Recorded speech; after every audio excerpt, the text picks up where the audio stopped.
আজকে সারা দেশের মধ্যে প্রধানমন্ত্রী কিষাণ সম্মান নিধিতে যে ৬,০০০ টাকা করে কৃষকদের সহায়তা করা হয়, সেখানে 3.7 লক্ষ কোটি টাকা দেওয়া হয়েছে সারা দেশে। ত্রিপুরাতে কি হয়েছে, এখন পর্যন্ত কৃষকদের অ্যাকাউন্টে ৮৪৩ কোটি ৬৬ লক্ষ টাকা ডিবিটির মাধ্যমে দেওয়া হয়েছে। প্রধানমন্ত্রী ফসল বীমা যোজনায় ১,৭৫ লক্ষ টাকারও বেশি বীমার দাবি নিষ্পত্তি করা হয়েছে সারা ভারতবর্ষে। আর ত্রিপুরাতে কি হয়েছে, এখন পর্যন্ত যে ক্ষতির পরিমাণ প্রায় ১০,৬৩ লক্ষ টাকা দেওয়া হয়েছে। কিষাণ ক্রেডিট কার্ডের মাধ্যমে ৭ কোটিরও বেশি কৃষককে সারা দেশের মধ্যে দেওয়া হয়েছে।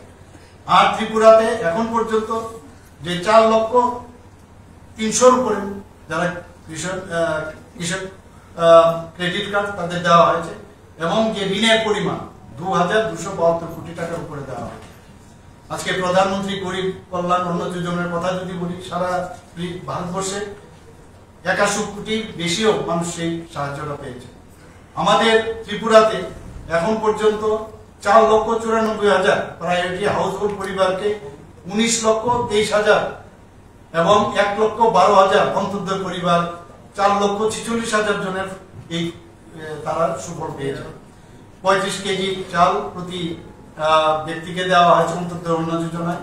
প্রায়োরিটি হাউস পরিবারকে ৫ কেজি করে দেওয়া হয়েছে।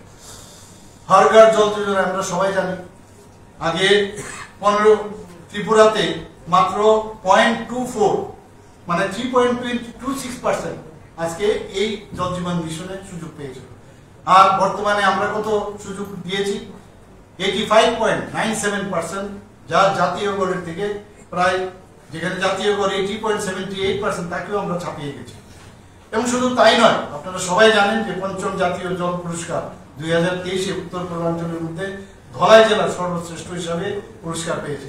হর ঘর জল যোজনায় সারা ভারতবর্ষে 15 কোটির বেশি মানুষ তার সুফল পেয়েছে। প্রধানমন্ত্রী স্বনিধি যোজনায় ৬৮ লক্ষেরও বেশি পথ বিক্রেতাকে জামানতবিহীন ঋণ দেওয়া হয়েছে।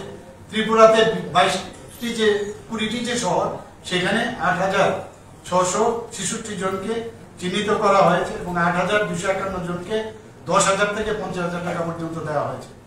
আয়ুষ্মান জন আরোগ্য যোজনায় ৭০ বছরের ঊর্ধ্ব যেসব নাগরিক আছে তাদেরকে নিয়ে ৫৫ কোটিরও বেশি মানুষকে ৫ লক্ষ টাকার বিনামূল্যে চিকিৎসা প্রদান করা হয়েছে। আমাদের রাজ্যে এখন পর্যন্ত প্রায় ১৫,৯৩,৪২৭ জন যারা বেনিফিশিয়ারি, তাদেরকে আয়ুষ্মান কার্ড দেওয়া হয়েছে এবং তাতে করে প্রায় ২৩৯ কোটি টাকার যে দাবি তাদের নিষ্পত্তি করা হয়েছে। প্রধানমন্ত্রী সূর্যঘর যোজনায় সারা ভারতবর্ষে বিনামূল্যে ৩০০ ইউনিট বিদ্যুৎ বন্টন করা হয়েছে। সৌভাগ্য যোজনায় 100% বিদ্যুতায়তন করা হয়েছে। পিএম সূর্যঘর মুফত বিজলি যোজনায় এখন পর্যন্ত ১৫,০৯২ জন গ্রাহক রেজিস্ট্রেশন করেছেন। ৩৬৮ জন গ্রাহকের বাড়িতে সৌর প্যানেল বসানো হয়েছে, সৌর শক্তি উৎপন্ন হচ্ছে। বন্ধুগণ, প্রধানমন্ত্রী মাতৃ বন্দনা যোজনায় এখন পর্যন্ত সারা ভারতবর্ষে 3.9 কোটিরও বেশি গর্ভবতী মহিলাকে ১৮,৫৯৩ কোটি টাকার আর্থিক সহায়তা করা হয়েছে। ত্রিপুরাতে সেখানে আমরা দেখেছি এখন পর্যন্ত যে প্রায় ১,৪৬,০০০ মহিলা এর সুবিধা পেয়েছে এবং তাতে করে ৬২ কোটি টাকার উপরে তাদের জন্য টাকা ব্যয় করা হয়েছে।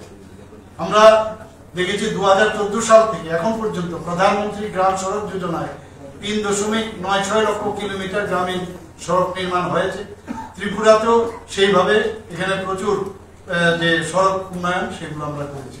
বন্ধুগণ, সেইভাবে অনেক কাজ মাননীয় প্রধানমন্ত্রীজি একটা নতুন ভারত তৈরির যে বিকশিত ভারত সংকল্প যাত্রা শুরু হয়েছে, 2047-এর মধ্যে একটা নতুন ভারত উনি মানে ডেভেলপ কান্ট্রি হিসাবে প্রতিষ্ঠিত করতে যাচ্ছে এবং সেটা আমি নিশ্চিত যে আগামী দিন সেটা প্রতিষ্ঠিত হবে।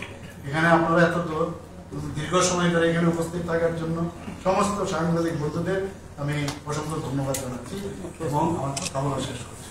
ধন্যবাদ। একটা প্রশ্ন উঠল আমার, প্রশ্নটা হচ্ছে এই যে সীমান্ত এলাকা নিয়ে ইভেন্ট শরিক দলেরও কয়েকজন অভিযোগ।